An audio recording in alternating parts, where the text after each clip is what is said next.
Back in 2000, I noticed a small spot on my nose and went to see the doctor. They removed the lesion, told me it was melanoma, but they didn't have any, real follow-up to it. 5 years later, in 2005, one night I was just lying with my wife in bed and I started having a small coughing attack and coughed up a little bit of blood. It was kind of strange. My wife told me, oh, maybe you should go see a doctor. I was like, yeah, I'll make an appointment.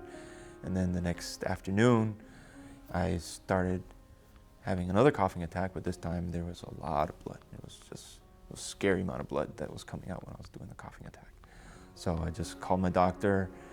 He told me to come in the next morning. We had an x-ray, and x-ray showed the mass, and then had to go get a CT scan, and CT scan showed a tumor about the size of a grapefruit inside my right lung.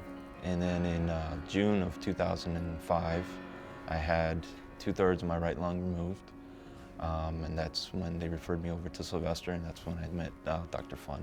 He took another scan, showed that there was another mass starting to grow in my left lung, and another one growing in my spleen.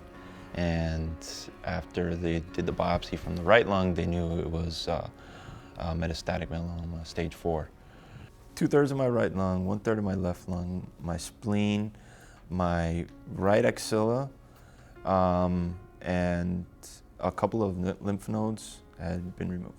June 21st, 2006, after the last PET scan that I had done, there was no sign of cancer. It was gone.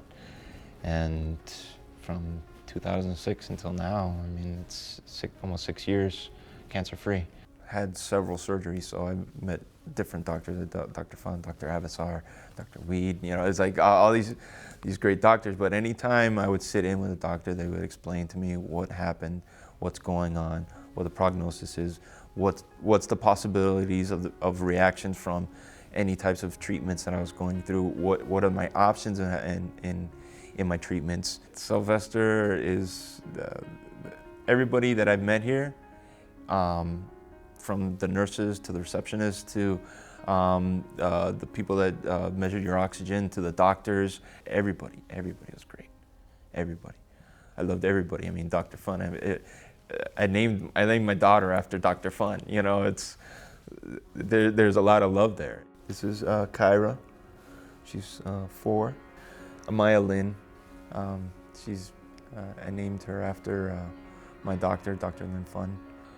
I felt that was the best way that I could show him that I appreciated everything that he did for me.